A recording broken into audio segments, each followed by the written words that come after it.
1951년 미국 브루클린. 어린 소년 바비 피셔는 공산주의 사상에 빠진 어머니 밑에서 살고 있었습니다. 어머니가 동지들과 모임을 가질 때마다 바비는 시끄러운 사람들에게서 벗어나 방에서 홀로 체스를 두는데요. 그 실력이 범상치 않음을 발견한 어머니는 그를 체스 선생님에게 데려갑니다. It's your move. If I take the pieces away, he just keeps playing in his head day and night. Took him to a shrink. He said to come here. This game is good, not exceptional though.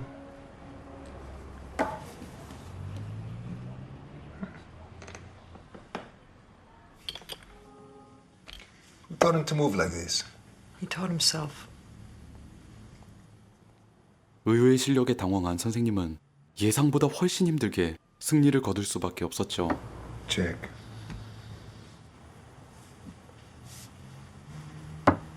Mate. I'm officially the 25th best chess player in New York City. I can tell you he has great potential. Again.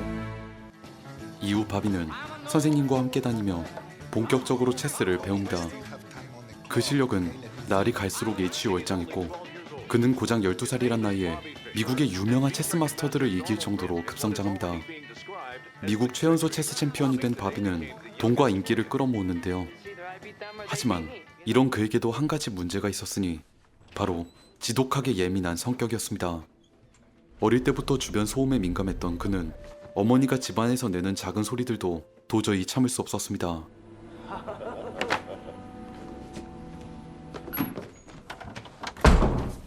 You're back. Every night, I hear you two screw. Bobby? Shut up, size 12. You live in my house, and you're not my father, okay? Get the fuck out of here. I am studying day and night, and I'm gonna be the next world champion. I want silence. 어머니를 쫓아내고 나서 다시 체스에 몰두할 수 있게 된 바비. 그는 체스 역사상 최연소 그랜드마스터 자리까지 오르고 세계의 수많은 체스 고수들을 간단하게 제압합니다. 바비의 남은 목표는 오직 하나, 세계 챔피언 자리뿐이었죠. 세계 챔피언 타이틀을 손에 쥐기 위해 바비는 불가리아에서 열리는 체스 올림피아드에 참가합니다. 시합을 하던 그는 앞으로 계속해서 부딪히게 될 운명의 상대 러시아의 스파스키를 만납니다. 스파스키를 보고 나서 바비는 갑자기 한껏 신경이 예민해집니다. 그는 이 대회에 있는 러시아 선수들이 일부러 승부 조작을 하고 있다는 것을 알아채는데요.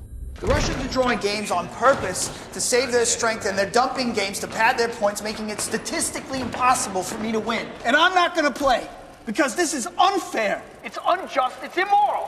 I don't just quit this tournament, I am quitting chess. Wait, we'll go back inside and apologize. You can still play, I son. think I've been working the past 10 years of my life for. I was gonna be the youngest world champ in the history of the game. They stole it from me, Carmine. They took it. That was today. Today. 이렇게 말은 했지만 바비는 체스를 그만둘 수 없었습니다. 그의 일상은 자나깨나 오로지 체스 생각뿐. 바비는 자신이 없는 사이 스파스키가 세계를 제패하고 있다는 소식을 듣습니다. 마음이 심숭생숭한 그에게 어느 날 처음 보는 변호사 폴이 접근해오죠. Soviet invasion to hit California surf. They think that chess dominance proves Soviet intellectual superiority over the decadent West. You're the one man in this country who could put up a fight. Maybe even beat them. I'd like to represent you, Mr. Fisher. If you're serious about playing, I'll see what I can do. 차가운 냉전 시대 미국과 소련이 끼어든 이상 체스는 더 이상 단순한 게임이 아니었습니다. 스파스키가 체스로 세계를 제패하자 소련은 자신들이 미국보다 지적으로 우월하다며 프로파간다를 펼치고 있었고 미국은 그 꼴을 두고 볼 수 없었습니다.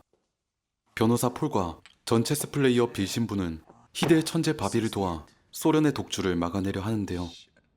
새롭게 팀을 결성한 그들은 체스 대회에 참가하기 위해 캘리포니아로 향합니다. 스파스키도 참가하는 대회라 바비는 신경이 잔뜩 곤두서 있었습니다. These are improved accommodations. This is Staying at a improved. Roach Motel. The Russians, they get whatever they want. All I want is some quiet. So stop yelling. Sorry.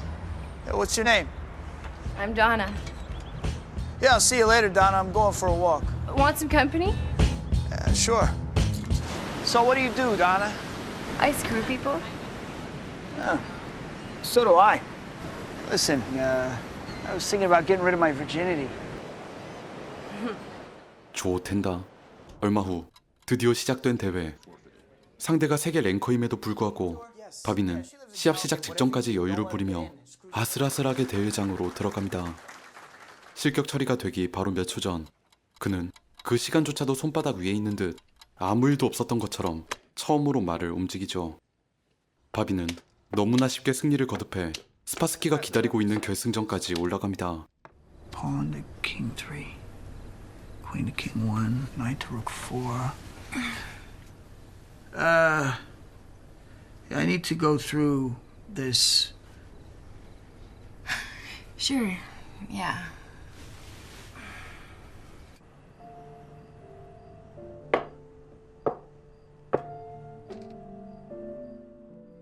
마침내 만난 스파스키와의 결승전. 하지만 바비는 그에게 완패를 당하고 맙니다. 전력을 다했음에도 유일하게 이기지 못했던 상대. 바비는 자신의 앞을 벽처럼 가로막은 스파스키를 언젠가 꼭 박살내고 말겠다 다짐합니다. 이렇게 체스에 매진하면 매진할수록 그의 정신적 이상은 점점 커져가는데요. 바비는 러시아가 계속 자신을 감시하고 있고 해를 끼치려 한다는 강박 증상에 시달리기 시작합니다. Bobby, turn the music down. Doesn't want the Russians to know what plane we're taking. He wants all the food flown in and prepared in front of him. Okay. 폴은 바비의 상태를 알면서도 그가 소련을 이겨줄 거란 희망을 버리지 않습니다. The desk clerk asked why we were making so many calls to D.C. Who have you been talking to? There are people in high places who take an interest in any confrontation between State us and Department, the Soviet CIA. Union. Are you a patriot, Father? Mostly. We're at war. Only it's not being fought by guns and missiles, not yet at least. It's a war of perception. The poor kid from Brooklyn against the whole Soviet Empire. 바비는 다시 국제대회에 복귀해 스파스키를 제외한 모든 랭커들을 쓰러뜨립니다. 그의 이상 증세는 훨씬 악화되고 이젠 단순한 강박이 아니라 일종의 광기와 같은 모습들까지 보여주는데요. Bobby, over here. Look at Bobby. Bobby, look at me. 이쯤 되니 주위 사람들도 바비의 상태를 걱정하지만 의사가 그를 치료하게 둘 수는 없었습니다. 그의 순수한 광기가 어마어마한 체스 실력의 원동력인 걸 알았기 때문이었죠. Concierge told me he asked to have the TV removed from his room because he thinks the Russians are watching him through the screen. Should we try to get him to see someone? A psychiatrist? What good would a doctor do? Give him a pill? That would be like pouring concrete down a holy well. 전 세계 랭커들을 박살내고 바비는 마침내 챔피언 스파스키에게 도전할 수 있는 권리를 얻습니다. 혜성처럼 나타난 체스 천재는 온 미국인들의 영웅으로 떠올랐으며 일개 유명인 수준이 아니라 사람들이 열광하는 록스타가 됐습니다. 미국 전체의 기대를 등에 업고 경기가 치러질 아이슬란드로 떠나야 하는 날, 바비는 공항에 사진 기자들이 찾아왔다는 것에 큰 거부감을 느끼며 비행기 타는 것을 거부하는데요. 사람들에게서 도망쳐 잠적해버린 그에게 이번엔 대통령 보좌관까지 직접 전화를 해서 제발 경기에 참가해달라 부탁해옵니다. Henry Kissinger. We just want you to know, the President and I, that we are thrilled that you will be going to Iceland to play for the USA, Bobby. 높으신 분의 전화를 받고 바비는 그제서야 아이슬란드로 날아갑니다. 그리고 그토록 바래왔던 스파스키와의 재대결을 벌이게 되죠. 드디어 시작된 첫 번째 게임. 이 두 사람의 대결은 이미 책상 위에서 벌어지는 3차 세계대전이었습니다. 전 세계 수억 명의 사람들이 관전하는 가운데 숨죽이며 술을 주고받는 두 천재.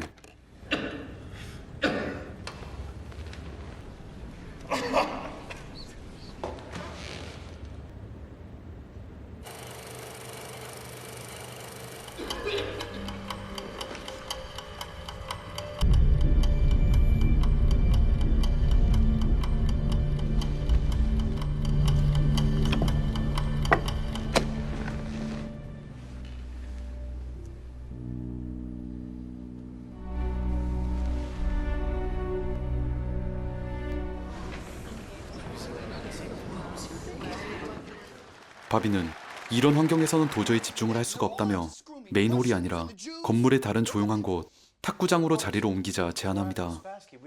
물론 이 세 개의 매치에 그런 제안이 받아들여질 리가 없었고, 이에 분노한 바비는 두 번째 게임은 아예 자리에 나타나지도 않는데요.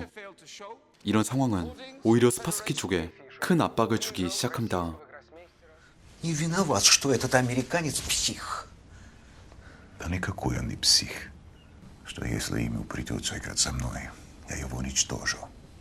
Вот он мессилирует. Чтобы избежать неизбежного.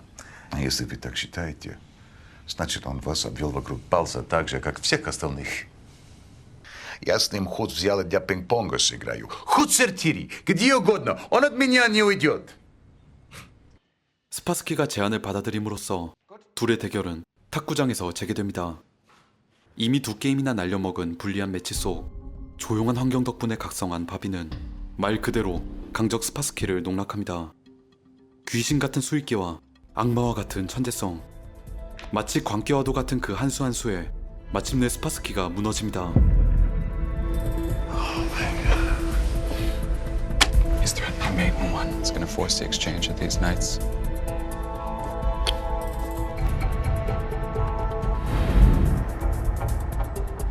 Check.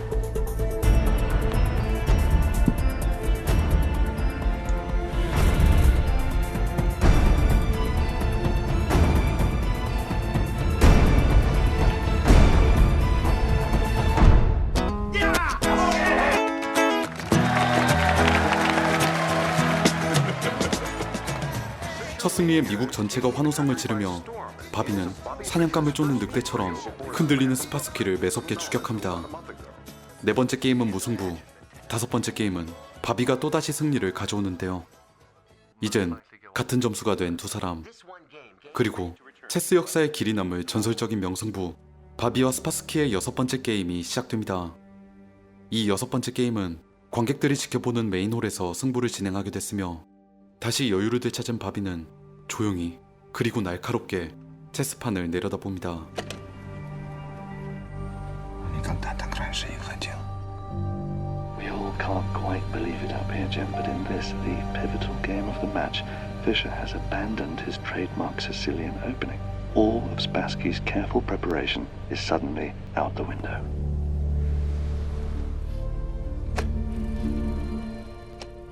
바비의 첫 수는 그것만으로 이미 스파스키의 멘탈을 크게 흔들어 놓았습니다.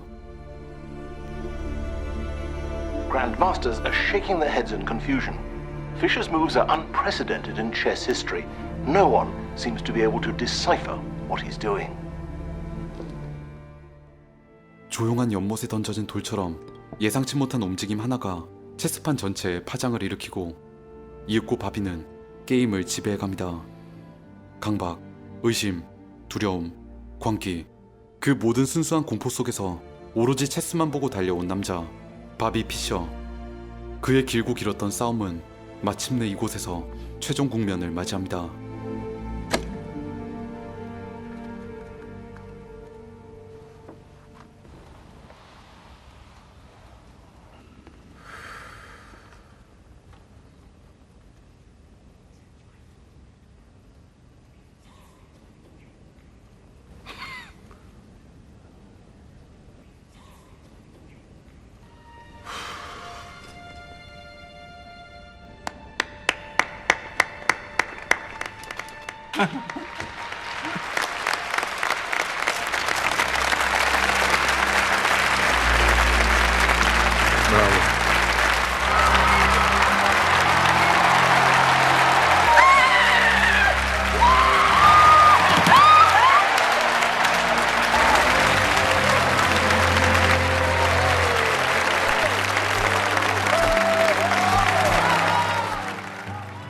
이 영화 세기의 매치는 실존인물 바비 피셔의 이야기를 바탕으로 제작됐습니다. 미국과 소련의 갈등이 수면 위로 떠오르던 냉전시대, 체스 천재 바비는 본이와 다르게 자신의 나라 미국을 대표해 게임을 하게 되는데요. 이는 그의 라이벌인 스파스키도 마찬가지였습니다. 스파스키 역시 조국인 소련의 압박 속에서 바비와 체스를 해야만 했고, 그 결과 두 사람의 대결은 미국과 소련의 지적 전면전으로 포장되어 사람들의 이목을 집중시켰습니다. 이런 복잡한 시대의 흐름 한가운데서도 홀로 날카로운 빛을 발하는 바비의 순수한 광기는 주위에 휩쓸리지 않는 진정한 자신, 그 강렬한 자아를 대표하고 있죠. 미국과 소련의 대립 속 체스판 위에서 벌어지는 세계대전을 그린 영화 세기의 매치. 내 모든 것을 건 처절한 게임을 보고 싶으신 분들에게 이 영화를 강력 추천합니다. 지금까지 믿을 뻔이었습니다.